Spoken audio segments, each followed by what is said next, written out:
Nous sommes, nous sommes le 19 mai 2021 et aujourd'hui, nous allons voir en détail qu'est-ce que la franc-maçonnerie, donc cette société secrète, cette secte, comme elle est nommée par nombre de fidèles. Et j'ai fait appel à Arnaud Dumouche, qui est théologien et qui va m'aider et nous aider aussi à discerner le vrai du faux dans ce qu'on dit sur la franc-maçonnerie. Donc, bonjour Arnaud, et merci à toi de Bonjour avoir Kevin. l'honneur de répondre à mes questions. Donc, en première question, je te demanderai comment l'Église, comment on nous définit, en nous fidèles, la franc-maçonnerie. Libre penseur. Francs-maçons, c'est des libres penseurs qui en plus veulent construire le meilleur monde possible ici-bas. Donc il faut que tu comprennes qu'ils sont nés, disons, à l'époque des Lumières. Voilà, la Renaissance, si on peut dire. Voilà, la Renaissance, c'est quoi? C'est quand la pensée dans l'Europe occidentale essaye de se libérer de l'influence qui lui paraissait dominante des dogmes catholiques, des dogmes qui étaient imposés par le clergé. Et donc, par définition, eux, en s'opposant, ils se définissent comme libres penseurs. D'accord. Donc, on sait que la franc-maçonnerie comporte plusieurs obédiences, des rites initiatiques ou autres. J'ai interviewé quelqu'un avec qui tu collabores souvent à ce sujet, donc Morgan Priest, qui lui m'a aussi un peu mis sur les rails concernant la franc-maçonnerie en me disant on reçoit une lumière. Or, on pense que cette lumière, elle vient de l'intérieur, donc tu sais, un peu comme la lumière du Christ, donc une certaine Lucifer, quoi, Lux Ferré, porteur de lumière.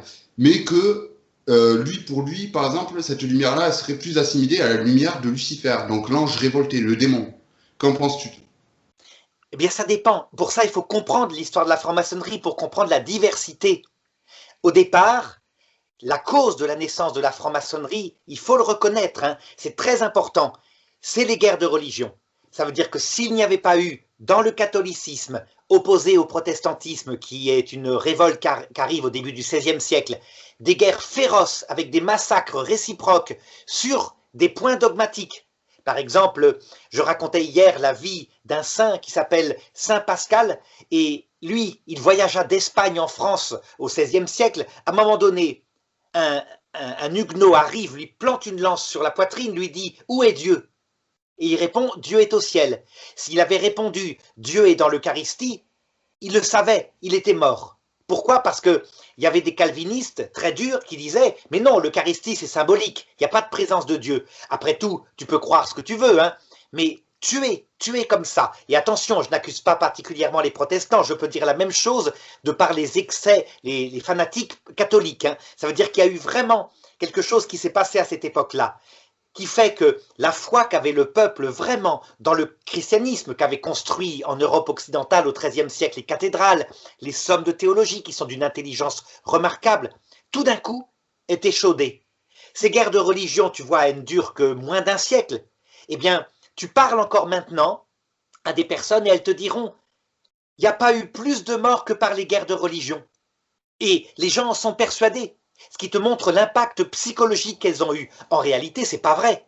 Les guerres politiques ont fait 100 fois plus de morts. Hein. Il suffit de regarder la Seconde Guerre mondiale, la Première Guerre mondiale, la guerre froide, les guerres napoléoniennes, etc.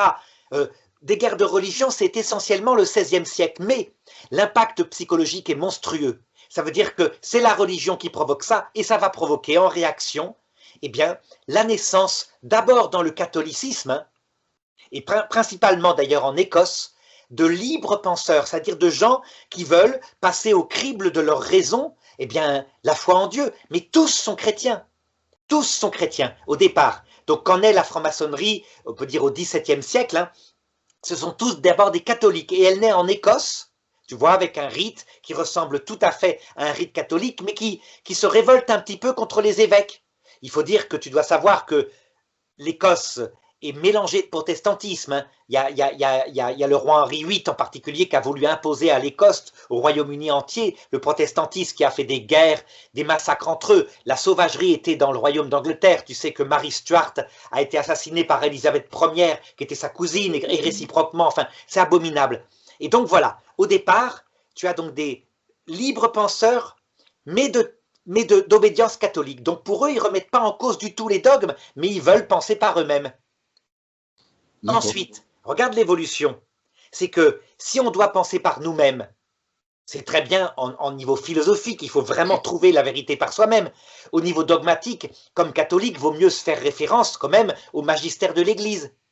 Et bien peu à peu arrivent d'autres étapes de la franc-maçonnerie qui vont être plutôt de type protestante, c'est-à-dire qu'ils disent « Mais moi, qu'est-ce qui me prouve, après tout, que le pape et les curés, etc., il faut leur faire confiance ?» Et donc l'étape suivante, ça va être une franc-maçonnerie de type protestante, où le seul apport, c'est la Bible. Donc les francs-maçons, tu vois, à cette époque-là, là, j'avance encore, je suis encore au XVIIe siècle, sont des chrétiens, mais ils n'ont plus comme source, comme canal de leur révélation, que l'écriture.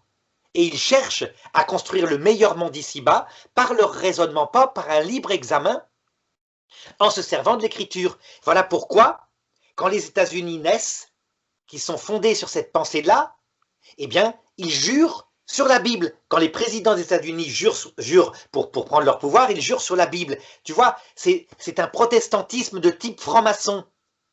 Donc la Constitution américaine, elle fait référence à Dieu, et puis elle est libre. C'est la liberté de penser par soi-même, la tolérance, etc. Voilà des valeurs qui se mettent ensemble. D'accord. Donc le fameux mythe comme quoi ce serait Napoléon que Bonaparte qui aurait créé la franc-maçonnerie, c'est faux. Oui, c'est complètement faux. Napoléon Bonaparte, c'est l'étape suivante. Regarde, je passe maintenant au XVIIIe siècle, donc vers 1750, qu'on appelle vraiment l'époque des philosophes et des Lumières.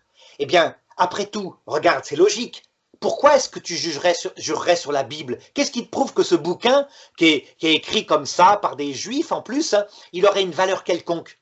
Et donc, l'étape suivante, c'est que la franc-maçonnerie se dit, ben, on va démontrer par nous-mêmes l'existence de Dieu, par notre raison, ce que l'Église encourage à faire.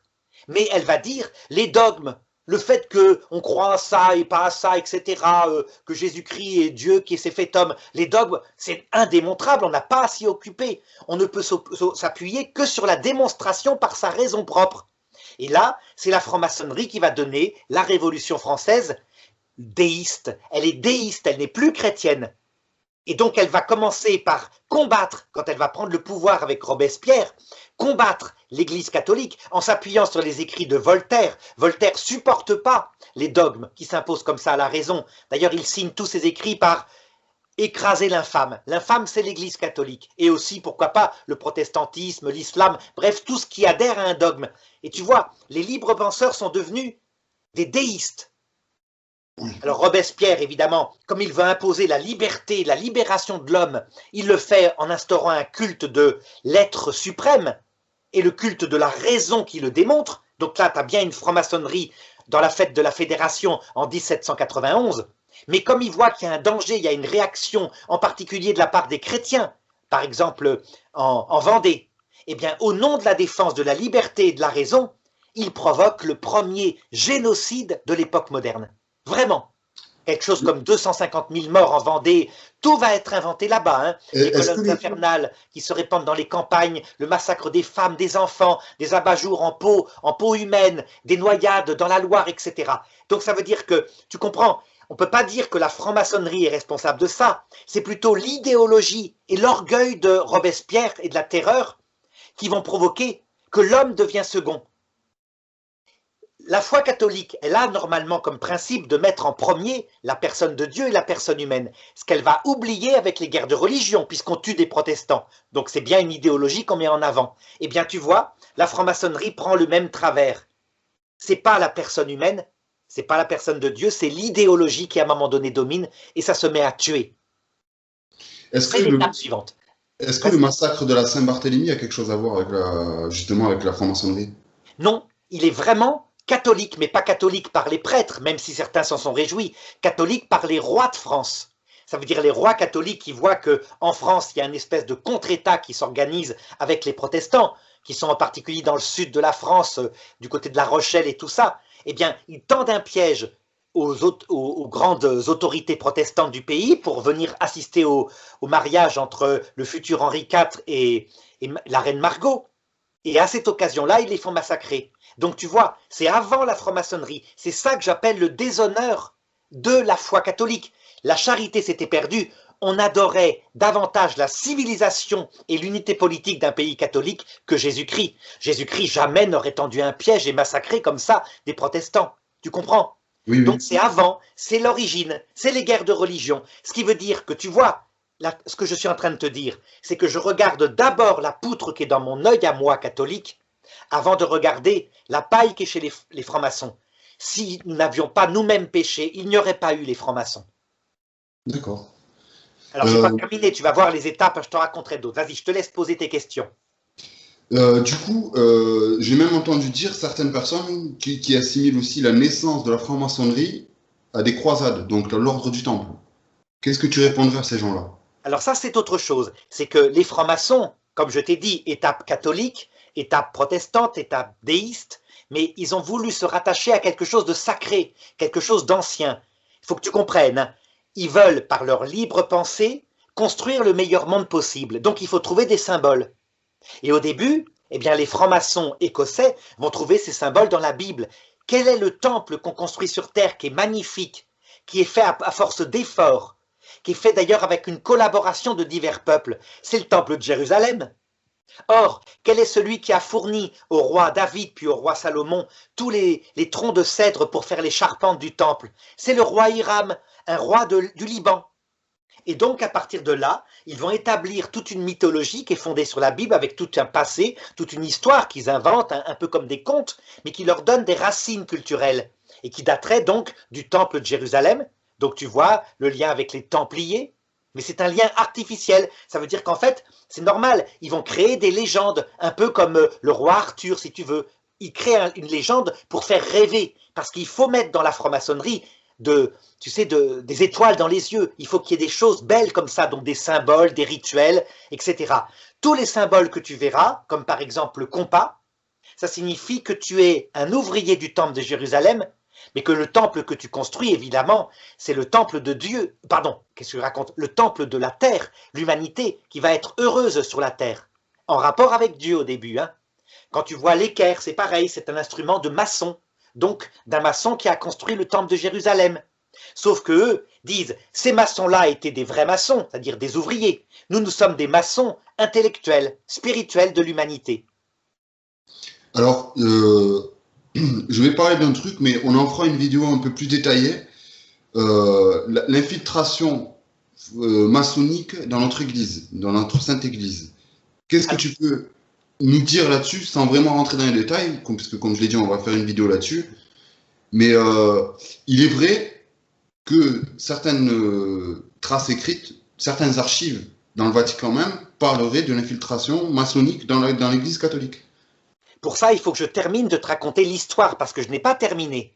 D'abord, tu dois savoir que, tu l'as vu, à partir du moment où la franc-maçonnerie devient déiste, elle est vraiment ennemie intime de l'Église catholique, est considérée comme une espèce de vieux truc sectaire avec des dogmes compassés, des bonnes femmes dévotes et puis des massacres. Donc elle met en avant évidemment tous les péchés au cours de l'histoire de l'Église. Elle se fait très dure ennemie, mais elle ne s'infiltre pas. Elle combat l'Église catholique, vraiment. Elle va la combattre longtemps. Mais il y a une étape suivante. Tu vois, pour le moment, avec Robespierre et la Révolution française, Napoléon aussi, c'est une franc-maçonnerie déiste. Donc elle croit en un grand architecte de l'univers, au-dessus de tout. Et l'Église, elle confirme, on peut par sa raison découvrir ce Dieu qui est le vrai Dieu, même si eux refusent tout ce qu'il a révélé. Ils disent, on ne garde que ce qu'on a démontré par notre raison. Et puis les étapes vont continuer. Ça veut dire qu'à un moment donné, principalement en France, tu sais, au cours du 19e siècle, où il y a des renouveaux de l'Église catholique, par exemple avec le roi Louis XVIII, Charles X, et puis des rejets de l'Église catholique violents, parce que vient l'étape suivante, c'est-à-dire de nouveau quelque chose qui veut mettre la liberté de l'homme sur la terre en avant, par exemple avec le roi Louis-Philippe. Tu vois, c'est vers 1840 par là, ces choses-là. Et donc, tu as des cycles comme ça qui fait que, peu à peu, les francs-maçons vont se rendre compte qu'il faut entrer en lutte contre l'Église et la détruire de l'intérieur, parce qu'elle tient les enfants, en particulier par les écoles catholiques qu'elle fonde. Et donc, ils disent, regardez, les enfants sont manipulés, et donc ça fait des générations de chrétiens. Il faut donc s'emparer de l'école. Alors, au début, il va y avoir de la violence, tu sais, de la médisance, des annonciations, toutes les légendes sur l'Église noire, sur la papesse Jeanne, sur les millions de morts par l'Inquisition, sont repris au XIXe siècle par une franc-maçonnerie ennemie de l'Église. Ils grossissent, ils regardent uniquement les péchés, ils identifient l'Église avec quelque chose de monstrueux, si tu veux. Ils reprennent évidemment des arguments pris par les protestants en Angleterre, à l'époque du roi Henri VIII et de la reine Élisabeth Ière. Et puis, à un moment donné, ils se rendent compte qu'il faut aller plus loin. Il faut pouvoir agir par la politique. Donc, avec intelligence, ils vont commencer à s'introduire dans tous les partis politiques et par être petit à petit élus. Napoléon Ier, quand il perd son pouvoir et qu'arrive la République, que l'élection est là, eh bien, ils sont dans tous les partis. Et on voit donc les élites en France qui sont des francs-maçons, mais d'une nouvelle sorte. C'est plus la franc-maçonnerie de Robespierre, ils sont un peu, ils ricanent par rapport à ça, tu vois, la fête de la fédération, le Dieu raison, etc. Non. Maintenant, ils disent, parce qu'on se bagarre en loge, il faut qu'on soit objectivement, pas athée, c'est pas ça, mais qu'on n'en parle pas. On n'aborde pas le sujet religieux, c'est un sujet privé. Donc, on parlera uniquement de la construction du meilleur monde ici-bas. Le problème, regarde, c'est quand tu n'abordes plus la question de Dieu, obligatoirement, tu commences à construire un monde comme si Dieu n'existait pas. Et c'est ce que deviennent les francs-maçons, particulièrement en France, mais aussi au Mexique, etc. Des francs-maçons qui ne sont pas athées, mais qui sont objectivement athées, matérialistes athées et donc humanistes. Ils veulent développer l'homme en le séparant de l'influence de l'Église. Et donc à ce moment-là, arrivent en France, par exemple, les guerres contre l'école catholique. 1905, Émile Combes, qui est un ancien séminariste, qui est en haine des curés, il est parti à l'inverse, décide d'attaquer, comme c'est un homme politique, en supprimant l'école catholique, en supprimant même le culte catholique, tu vois. Et ce sera Jules Ferry, qui est un peu plus modéré, alors que Émile Combes est un fanatique complet, qui va dire, écoutez, on va effectivement interdire les congrégations religieuses chrétiennes d'enseignement, elles sont obligées de quitter la France, leurs bâtiments sont confisqués, mais on crée en même temps des associations pour entretenir les églises qui ont été construites avant, puisqu'on les confisque à l'église. Et puis, d'autre part, comment dirais-je, on s'engage à une sorte de liberté religieuse. Il faut simplement que les congrégations, quand elles se recréent, soient reconnues par l'État. Et tu penses bien que quand des congrégations, loi 1901, sont créées et qu'elles sont catholiques, elles sont interdites. Ça va durer jusqu'à la guerre 14. Donc, la franc-maçonnerie, là, est ennemie de l'Église. Elle répand ses idées humanistes athées parce qu'elle ne parle pas de Dieu, en Italie, partout. Et elle lutte contre l'Église.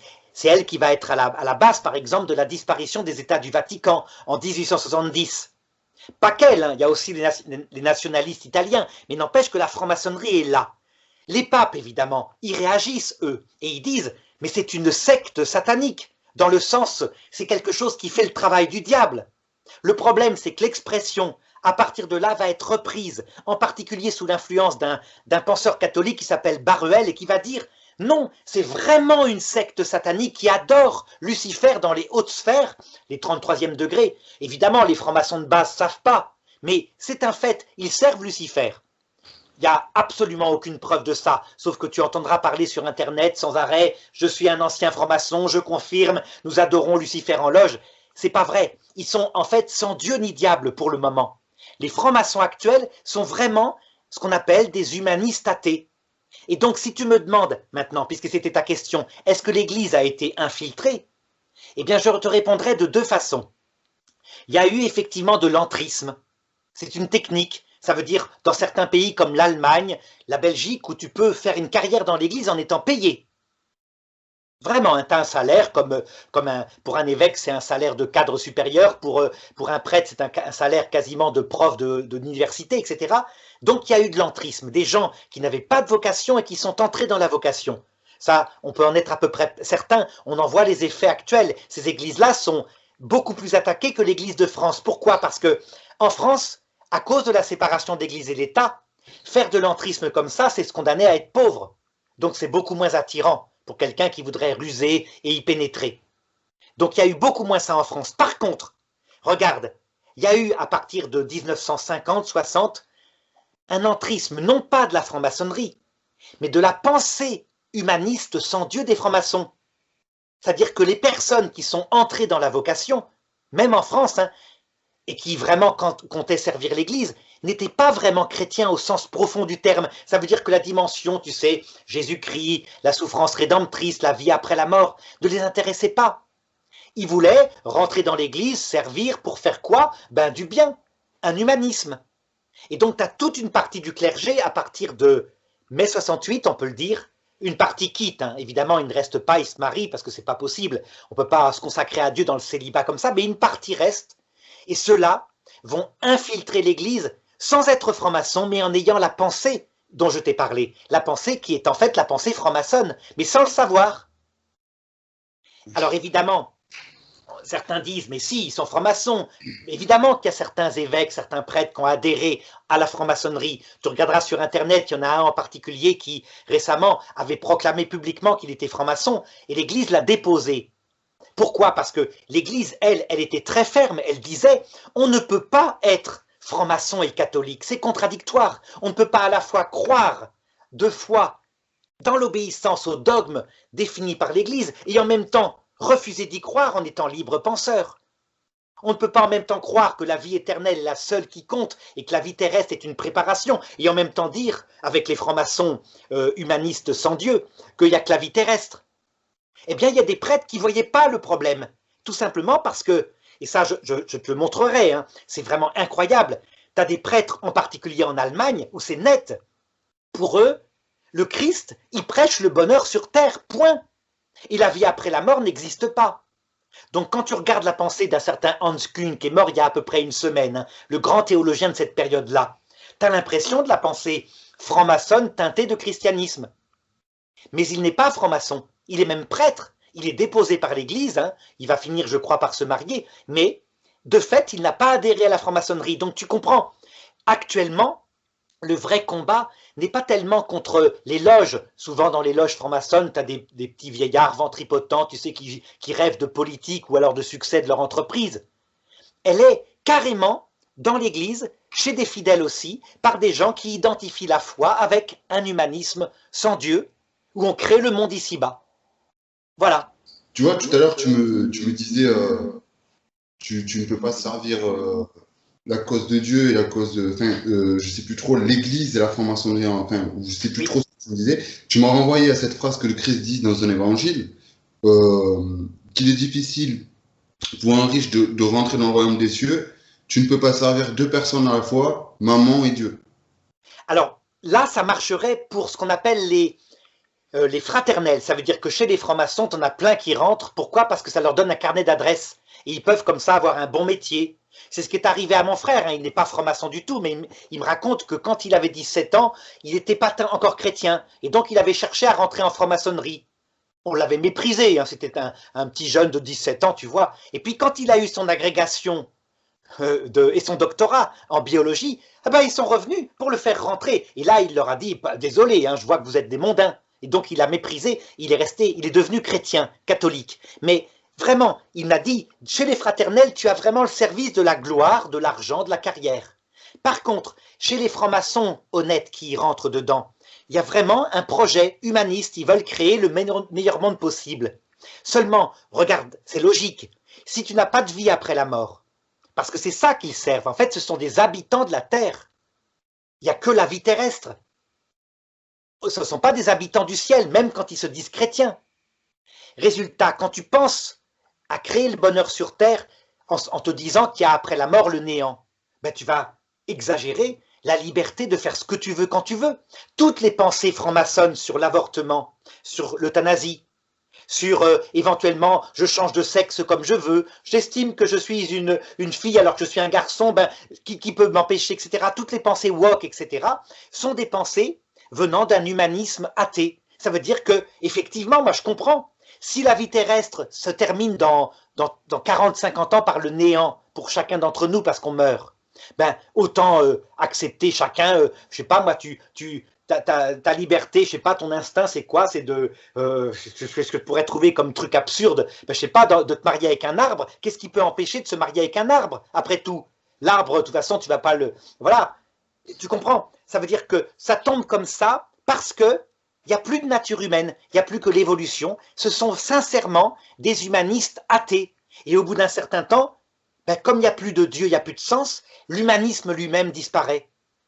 Et donc c'est eux qui ont élaboré par exemple les lois sur l'avortement. Ben, pourquoi? Parce que l'enfant, il n'est pas libre, il est dans le ventre de la mère, c'est pas un enfant, c'est un bout de viande, puisque ce qui fait un être humain, c'est la liberté. Et donc ce qu'il faut chercher, c'est le bonheur de la mère. Donc avortons.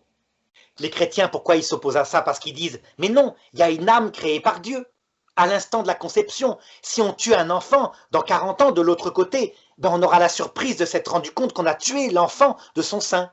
Tu vois, c'est donc bien deux pensées radicalement devenues différentes. Mais dans l'Église, et je terminerai à ta réponse par là, quand tu vois des gens qui s'opposent durement au pape Jean-Paul II, Benoît XVI, Paul VI, au pape François, et qui ne comprennent pas la doctrine de l'Église, par exemple, qui maintient que Dieu veut l'altérité entre hommes et femmes, qu'il faut se bagarrer pour ça, qu'il ne faut pas aller comme ça spontanément vers l'homosexualité, qui est quelque chose contre nature. Ils ne comprennent pas, ils s'opposent formellement. Pourquoi? Parce qu'ils sont devenus, non pas chrétiens, mais humanistes, quasiment sans Dieu. Et donc ils disent, mais on s'aime, ce qui compte c'est la liberté, Dieu nous veut heureux sur terre. Ben oui, Dieu nous veut heureux sur terre, s'il n'y a que ça. Si on est humaniste, quasiment où il n'y a pas de vie après la mort, on dira ça. Tandis que chrétien, on va dire quoi? Parce que disait Sainte Bernadette, je ne te promets pas de te rendre heureuse sur terre, mais dans l'autre monde. Ça veut dire que sur terre, c'est pas être heureux en premier qui compte, c'est rendre heureux les autres. C'est aimer Dieu, aimer son prochain, renoncer à soi-même. Tu vois, on a donc bien un antichristianisme dans cette franc-maçonnerie et il s'est intégré dans l'Église. Mais ce sont des personnes âgées, hein. Donc c'est des personnes qui vont passer, donc je pense que le renouveau viendra. D'accord. Tu vois, tout ce que tu me racontes depuis tout à l'heure, et en comparant un petit peu certaines personnes qui ont fait partie de certaines loges, euh, qui, eux, insistent sur le fait de recevoir la lumière, mais c'est une lumière pour eux luciférienne, et j'essaye de rassembler un petit peu certains éléments à ce que tu me racontes depuis tout à l'heure. Il est vrai quand même que on peut reconnaître que le démon, il y a un rôle là-dedans aussi. Certainement, mais le démon, actuellement, sa technique, c'est de cacher qu'il existe. Ça veut dire qu'en fait, il influence de manière puissante l'Occident. Quand nous, on critique les Africains en disant « Regardez, il y a des sorciers qui offrent des poules en sacrifice et ils envoient des sorts », on est beaucoup plus en Occident tenu par le démon. Tu te rappelles, je t'en avais parlé dans une autre vidéo. On se demandait parfois quelle était l'influence la plus terrible du démon. Et certains disaient c'est la possession. Et je t'avais répondu c'est une erreur, c'est pas vrai. L'influence la plus grande, c'est quand librement il envahit notre intelligence et qu'on la suit avec conviction. Or, l'intelligence occidentale est avec conviction dans quelque chose qui est un antéchrist, qui s'appelle l'humanisme athée, mais qui n'est pas le dernier antéchrist, qui est un antéchrist particulier qui passera comme les autres, sachant que le dernier antéchrist, c'est pas ça, c'est quelque chose de beaucoup plus fort, ça sera vraiment, pour le coup, la pensée de Lucifer. Donc de l'ange de lumière qui dira « J'existe, il y a une vie après la mort, le Dieu auquel vous croyiez jadis, un Dieu qui vous prêchait l'humilité, c'est le démon. Moi, je vais vous proposer, dans l'autre monde, d'être libre, de choisir vous-même le bien et le mal, et vos yeux s'ouvriront, parce que je vous veux debout. » Tu vois, c'est la parole que Lucifer avait dit à Adam et Ève. Mais ça ressemble au christianisme, c'est magnifique. Il faut donc être profondément chrétien pour se rendre compte qu'en fait, c'est la parole de Lucifer. Oui. Tu vois, comme ça se ressemble. Hein. On pourrait se faire piéger tellement, comme disait Marthe Robin, le démon, Lucifer, il est beau. C'est une belle pensée. C'est un dragon. Seulement, quand on compare au Christ qui te dit « Tu donnes ta vie pour ton prochain, ce qui compte c'est d'aimer Dieu et le prochain, d'acquérir en cette vie de l'humilité, de l'amour, et la liberté te sera vraiment donnée, par surcroît, mais une liberté du bonheur. » Tu vois, le message n'est pas du tout le même que celui de Lucifer. Donc on est bien avec la franc-maçonnerie, mais sans qu'ils s'en rendent compte. Hein. Tu vois, quand on voit certaines personnes qui te disent « Mais non, ils adorent Lucifer », ils vont trop vite, ils se trompent d'époque. Ils pourront dire ça pour le prochain antéchrist, dans 100 ans peut-être, le dernier antéchrist. Mais celui qui est actuellement là, tu regardes les francs-maçons, la plupart, hein, sauf peut-être quelques-uns, mais à titre privé, c'est ni Dieu ni diable en public. Ni Dieu ni diable en public, vraiment. Et en privé non plus, ils n'y croient pas. Ils sont sincèrement humanistes athées. Oui, mais le fait de prêcher, entre guillemets, l'humanité sans Dieu, c'est un antéchrist. Absolument. Il est pire, cet antichrist-là, que le nazisme. Alors, je vais te choquer, je sais bien, mais je vais m'expliquer. Jésus-Christ, il a une phrase très très précise pour l'expliquer. Il dit « Ne craignez pas ceux qui tuent le corps. Craignez celui plutôt qui peut tuer votre âme et entraîner votre corps et votre âme dans l'enfer éternel. » Hitler, ça se voit, c'est un monstre grossier, c'est épais, c'est lourdingue. Alors il séduit les jeunes par des belles musiques, etc., des tromblons, des tempêtes, des trompettes, etc. Mais c'est épais, c'est grossier, et on le voit bien. Le communisme, c'est beaucoup plus subtil. Tu as l'impression que tu es généreux, tu cherches le bonheur sur terre pour les hommes par l'égalité. Donc c'est un antéchrist beaucoup plus dangereux pour les âmes. On peut se faire piéger davantage. Mais l'humanisme athée, en réalité, il te centre sur toi-même, ton bonheur vite, vite, vite, tant que tu es jeune, avant que tu ne deviennes vieux et que tu ne puisses plus en profiter. Et il n'y a pas de vie après la mort. En fait, il introduit les âmes beaucoup plus dans l'égoïsme. Quel est le risque qui peut faire qu'effectivement, à l'heure de la mort, lorsque Lucifer nous apparaîtra, on le suive, enthousiasmé en disant « Ben oui, moi j'ai cherché toute ma vie à mon propre bonheur, l'histoire du Christ là, avec l'humilité et l'amour, rien n'affiche. » Tu comprends? Donc cet antichrist-là est beaucoup plus grave. C'est ce que disait aussi Solzhenitsyn, hein. Je ne suis pas le seul à le dire. Ça veut dire qu'il disait, en Russie soviétique, on voit où est l'ennemi. Il y a des cours de religion athée, donc on voit bien, et on peut résister dans sa tête. En Occident, on est pris peu à peu, un peu comme un crabe que tu mettrais dans de l'eau froide, et puis tu réchauffes l'eau tranquillement, il s'en rend pas compte. Eh bien c'est pareil, on est envahi peu à peu par cet humanisme athée, on s'en rend pas compte, on se met à penser comme ça. Il y a une sorte de totalitarisme soft, très doux, très respectueux, par les médias, qui évidemment est en train de basculer grâce aux médias alternatifs, hein, grâce à Internet, etc. Et là, ils sont pas contents du tout, parce que la pensée unique est en train de basculer. N'empêche que voilà, tu comprends, un antéchrist terrible qui peut vraiment nous plonger dans un égoïsme, un individualisme très très puissant. D'accord, d'accord. Mais enfin, moi, je reste quand même dubitatif sur un seul truc, cette fameuse lumière.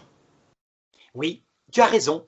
L'époque des Lumières, qui considère que la lumière qui a régné au XIIIe siècle quand on construisait les cathédrales était obscurité, cette lumière-là, c'est la lumière de Lucifer. C'est certain. Oui, mais après, tu vois, faut savoir que le Christ aussi est un Lucifer, Oui, mais c'est pas la même lumière. Quand non? on verra le Christ à l'heure de notre mort, la lumière du Christ, on ne peut pas confondre. C'est un être qui est vrai avec nous, il nous montre notre péché en fonction de l'amour. Deuxièmement, c'est une lumière entourée de tendresse, donc on n'est pas désespéré par cette découverte de sa vérité, parce qu'il nous aime. Et troisièmement, elle est entourée d'un halo d'humilité immense. Il a souffert comme nous, donc il nous comprend. Nous qui sommes parfois révoltés, il se fait notre avocat. La lumière de Lucifer, elle est tout à fait différente. Il est vrai en ce sens qu'il te montre là où tu as été vraiment maître de ta vie, égoïste. C'est une lumière froide qui te dit, regarde, tu n'as agi que pour toi, et il n'a pas tort. Tu sais, par exemple, si nous faisons ces vidéos tous les deux, évidemment, on en a un certain plaisir. Ça serait pour toi complètement pénible, ou pour moi, on ne le ferait pas. Donc, il a raison de mettre en avant ça. On est fondamentalement égoïste. Mais lui, c'est pour nous dire, regarde, tu es fait pour ça. Tu dois rester comme cela. Dans le monde que je te propose, qui est mon enfer, eh bien, tu seras maître du bien et du mal. Tu seras le fureur de ta propre vie. Fureur dans le sens le guide, l'unique guide de ta propre vie. Tu vois? Donc c'est bien, deux lumières. Le Christ est la vraie lumière qui vient de Dieu. C'est le vrai Lucifer, porte-lumière en latin. D'ailleurs, ce nom a été inventé par Saint Jérôme pour désigner le Christ, tandis que le diable, il s'est accaparé ce nom. Il porte la fausse lumière qui est apparue à l'époque des Lumières, mais elle ne serait jamais apparue, je te l'ai dit, si nous n'avions pas, avant, fait les guerres de religion, donc nous livrant à l'orgueil. Tu vois, tout à l'heure, tu me parlais de nazisme, de communisme, et tu m'as envoyé à cette belle phrase que prononce le Christ, ne craignez donc pas ceux qui tuent le corps, craignez plutôt ceux qui tuent l'âme. Mais moi, j'ai vu aussi un autre discernement à faire, c'est la bête de la terre et la bête de la mer dans l'Apocalypse. Oui, c'est très très bien, c'est un très beau symbole. Effectivement, ces deux bêtes monstrueuses qui vinrent faire la guerre aux saints sur la terre, une est appelée la bête de la terre, ça veut dire qu'elle nous donne des moyens complètement terrestre, idéologique. C'est par exemple Hitler, il veut conquérir Voilà. une grande terre. Ce qui tue le corps. Voilà, Lebensraum. Et pour lui, tout est dans la race. Donc la forme du nez, les origines génétiques, c'est absurde. Tu vois, c'est absurde. Il pouvait s'en rendre compte, ben non. Et il faisait croire à des choses idiotes. Tu te rappelles tous les films d'Hitler sur la forme du nez des Juifs qui serait crochu. C'est n'importe quoi. Moi, j'ai une partie de ma famille qui est d'origine juive par mariage. Les filles qui sont issues de cette maman qu'il a épousée sont toutes comme nous, blondes aux yeux bleus, mais vraiment parce qu'elles viennent du judaïsme polonais. Donc c'est n'importe quoi. Par contre, la bête de la mer, c'est beaucoup plus terrible. Elle vient s'emparer de notre psychisme et de notre vie intérieure. Et on la suit. On la suit pas seulement corporellement, hein, on la suit idéologiquement. Donc voilà pourquoi la marque de la bête, quand elle est comme Hitler, tu te rappelles, le pape Benoît XVI, quand il était jeune, a été obligé d'adhérer aux jeunesses hitlériennes, il a dû porter le brassard, là. Forcément c'était obligatoire. Et il a dit, moi jamais, jamais, je n'ai adhéré à leur idéologie, ni mon père, ni mes frères, ni mes sœurs. Il n'était pas marqué de la marque de la bête. Alors que actuellement, quand tu es marqué par l'idéologie du temps, et que tu la suis, et que si tu dis autre chose, tu perds ton travail, on voit bien que c'est une marque beaucoup plus profonde. Elle est sur l'esprit, pas seulement sur le front, elle est sur l'esprit. On la suit. Donc par exemple, tu as entendu parler l'autre jour en Angleterre, il y a une femme qui commence à dire comme ça dans un débat concernant les hommes et les femmes, puisque c'est le grande idéologie depuis 10 ans, mais quand même, une femme c'est différent d'un homme. Moi j'ai un vagin, je suis une femme. Eh bien, son métier est menacé. Elle est en procès disciplinaire pour perdre son métier de professeur. Voilà, c'est la marque de la bête. Ça veut dire que tu ne peux plus acheter ni vendre si tu n'adhères pas à l'idéologie du temps. Eh bien, l'idéologie actuelle, c'est une sorte d'humanisme terrestre complètement, qui devient fou, hein, qui devient fou évidemment, puisqu'il se met à nier les choses évidentes, les choses de bon sens, hein. À savoir qu'il y a des hommes, il y a des femmes, il y a effectivement quelques exceptions, par exemple la trisomie XYX, etc. Mais si tu dis ça, tu es binaire, donc tu n'es pas dans l'idéologie, et donc tu risques ton travail. C'est une idéologie, c'est pas la dernière, c'est une, on le voit, et celui qui tire les ficelles, qui se marre évidemment, il se marre, hein, parce qu'il est beaucoup plus intelligent que ça, c'est Lucifer. Quand il voit la bêtise d'adhérer à des choses comme ça, mais tu sais, au bout d'un certain temps, tu as beaucoup de pitié pour l'être humain. Parce qu'on n'aurait pas adhéré au nazisme, qui était tout aussi stupide, mais qui a fait beaucoup plus de morts, si on était intelligent. En fait, on adhère tout le temps, la majorité est un petit troupeau qui adhère à la pensée dominante. J'ai un autre, tu vois, un autre passage de l'évangile, peut-être, qui concerne cette chose-là, parce que je discerne aussi ça. Tu sais, quand le Christ dit, si pour toi ton bras est symbole du péché, ou si tu pêches avec ton bras, coupe-le et jette-le dans le feu, de peur que tu n'ailles en enfer. Oui, alors ça veut dire que quand on est vraiment lucide qu'il y a des idéologies, que chaque époque a son idéologie, que ce monde, d'ailleurs, est un monde adonné aux démons, puisque le prince de ce monde, ce sont ces idéologies. Eh bien, il ne faut pas couper son bras dans ce sens, quitter le monde complètement, sauf si on est trop fragile, on devient moine à ce moment-là. Et donc, étant moine, on n'a plus accès au monde, on est protégé. Mais s'il y a mieux à faire, c'est un peu ce que tu fais, Kevin, on se forme, on apprend à discerner. Et donc, à ce moment-là, on peut boire le poison et ça ne nous fait aucun mal. On peut être mordu par le serpent, c'est-à-dire l'idéologie du temps, et on n'en est pas atteint. C'est ce que promet Jésus à ceux qui sont adultes dans la foi. Donc, il vaut mieux se former, par exemple sur la franc-maçonnerie, éliminer tous les mythes qui se sont répandus, tu sais, comme quoi ils immoleraient des poulets en loge, des choses absurdes, pour mieux discerner et le faire avec intelligence, c'est-à-dire ne pas considérer les francs-maçons de rite écossais encore catholiques, de la même façon que le Grand Orient de France, qui est un humanisme athée, complètement dévoyé, quoi, qui est à la base de toutes les lois sur l'avortement, etc. Ouais, bah, alors là, si tu me permets, excuse-moi de te couper, je vais quand même te contredire sur un fait, c'est que dans les loges, on ne sait pas réellement ce qui se passe, sauf les gens qui sont concernés. Moi, j'ai entendu dire qu'il y a des loges sataniques, donc qui adorent Satan. Oui, tu entendras parler de ça, mais c'est ce qu'on appelle les théories du complot. Par exemple, pour te montrer un peu, au début de l'Église, l'Église, elle est secrète parce qu'elle est persécutée. Et donc, on se réunit dans des caves, on a une coupe avec du sang, et on offre le sang et on en boit. Voilà, ça s'appelle la messe, t'es d'accord avec moi? Oui, c'est à la base, les premiers chrétiens, pour eux, la messe était autour d'un repas, quoi. Voilà. Comme la Sainte Seine.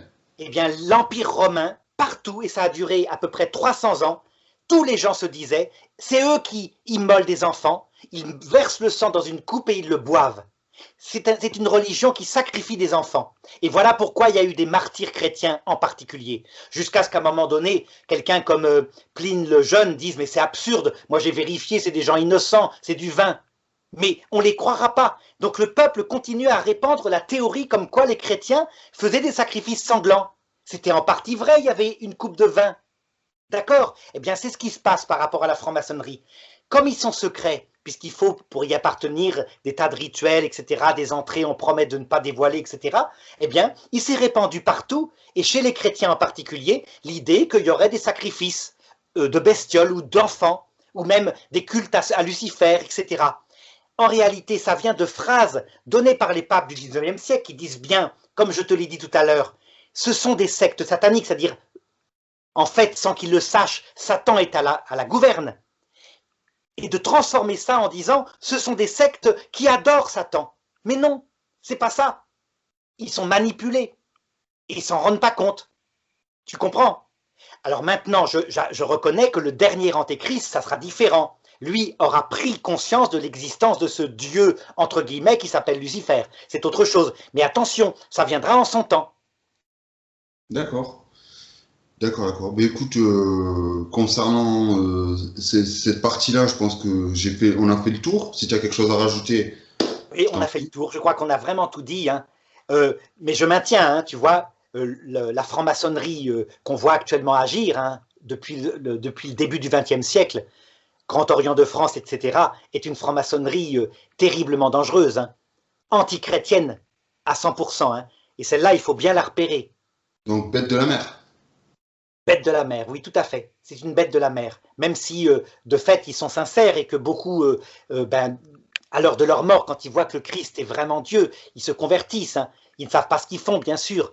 Je pense que faut bien se rendre compte. Hein. J'en ai souvent discuté avec mon frère quand il était jeune, il était tenté de ça. Si j'avais été athée, peut-être que je serais devenu franc-maçon parce que on essaye de construire un monde heureux, équilibré. Et Oui, donc tu les vois, eh ben, ces athées-là sont, par exemple, avec George Soros, créer un monde unifié, un monde paisible où il n'y ait plus de guerre, un gouvernement mondial autour de leurs idées. Ils ne font pas de pacte avec Satan, c'est simplement une conséquence logique de l'athéisme. Tu te dis, ben oui, s'il n'y a pas de Dieu, il faut arrêter de se faire la guerre. oui, mais Et là, s'il y a bien un truc sur lequel je vais moi appuyer, c'est que tu sais, ce nouvel ordre mondial, ce nouveau gouvernement mondial dont on parle depuis, c'est un antéchrist aussi, hein. c'est un antichrist aussi, c'est la tour de Babel. Ce mondialisme-là s'est produit au début de l'humanité avec la tour de Babel et se réalisera, dit l'Église, à la fin du monde. Ça veut dire qu'il y aura un antichrist qui sera un gouvernement mondial avec une idéologie sans Dieu.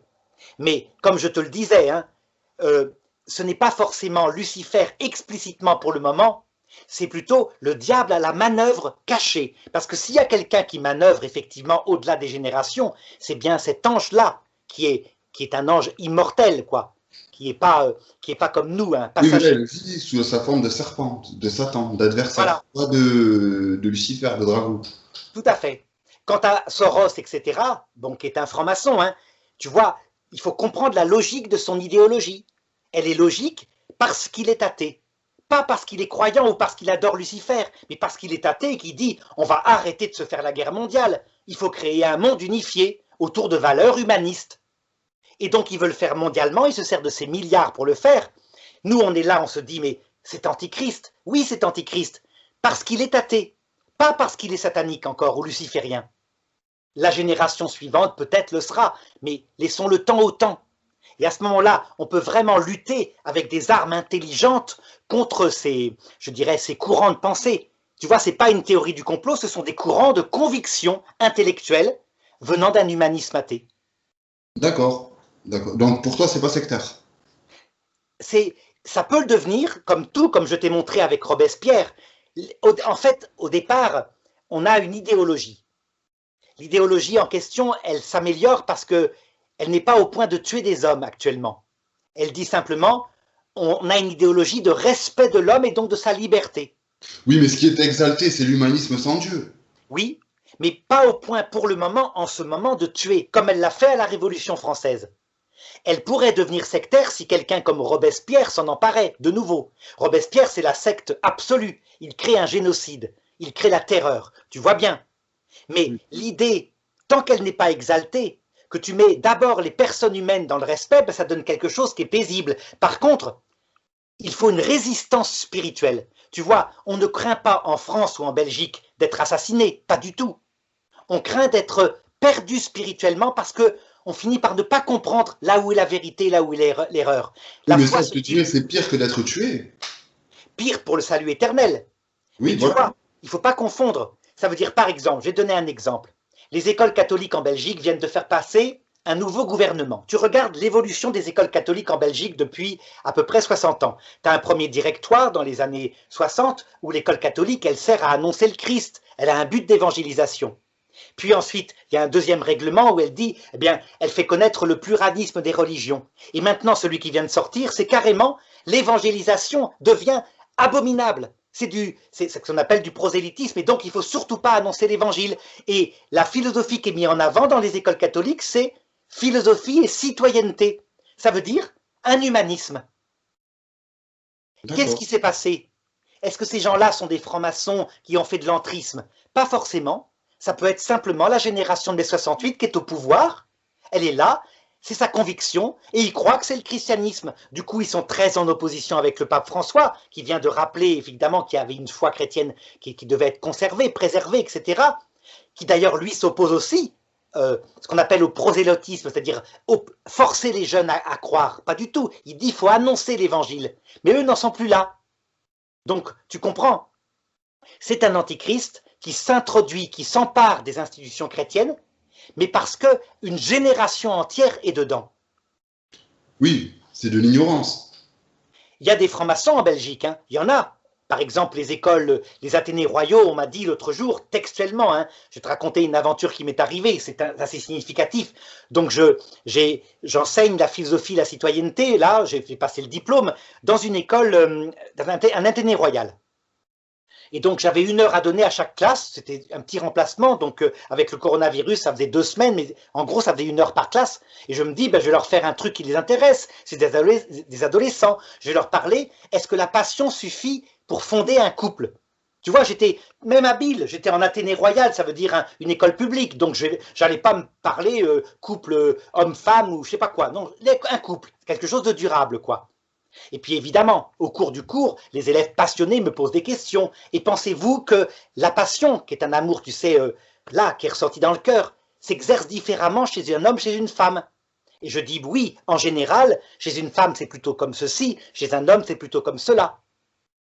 Eh bien, le lendemain, je suis convoqué par la directrice qui me dit textuellement, je suis obligé de vous renvoyer. Il y a eu un coup de fil par une élève qui n'a pas assisté à votre cours, qui était lesbienne, qui s'est sentie agressée, qui a fait appel à son père, qui est dans la haute direction des écoles des Athénées, qui est franc-maçon. Elle me dit textuellement, les francs-maçons dirigent les Athénées. Et donc, vous n'avez pas été neutre. La neutralité consistera à dire qu'il n'y a pas de différence entre les filles et les garçons, que c'est culturel. C'est-à-dire la théorie du genre. D'humanité, on fait des distinctions entre l'homme et la femme. Regarde les juifs eux-mêmes, peuple élu de Dieu, qui comptaient les femmes parmi le bétail. Alors qu'en Égypte, à la même époque, c'était pas ça du tout. Bien sûr qu'il y a une différence, que cette différence, elle est en partie génétique, il y a une différence d'hormones aussi, et puis en partie par l'éducation, ça joue aussi. Un philosophe, il est dans la vérité, il dit il y a les deux qui jouent, la culture et la nature. Mais actuellement, comme l'idéologie, c'est de dire non, il n'y a pas la nature, il n'y a que la culture. Tu n'es pas neutre si tu dis autre chose, c'est la marque de la bête. Et cette femme-là, qui était bien, cette directrice, m'a dit, vous avez raison, vous êtes un homme libre. Oui, je suis un homme libre, mais qui a perdu son travail, je m'en fichais. Hein. Moi, j'enseigne sur Internet maintenant, tu sais, je suis au-delà de ça, vraiment. Mais c'est pour te montrer, il y a bien une idéologie du temps qui est due parfois à la franc-maçonnerie, mais qui est due aussi à toute une génération qui adhère. Les élèves, tu sais, en ce qui les concerne, eux, j'avais terminé mon cours, il y a même, à la fin d'un cours, ils m'ont applaudi. Ils n'attendaient que ça, quelque chose qui est comme mettre l'observation du réel. C'est pas les élèves le problème, sauf un ou deux qui, tu vois, comme ça, qui est toujours pareil, qui est dans ce qu'on appelle le transgenre, etc. Non, c'est les adultes. Oui, c'est ça pire. cette idéologie durera un certain temps, et puis sera envoyée balader, et peut-être que dans 50 ans, tu auras l'inverse, tu auras un retour du machisme. Pourquoi? Parce qu'on est allé trop loin dans une absurdité. Enfin, voilà. On peut dire que le démon qui tire les ficelles, il fait basculer le monde comme un figuier, à droite, à gauche, pour que les figues tombent de l'arbre. Et le philosophe, lui, il regarde quoi? Il a un maître stable, c'est la réalité, humblement.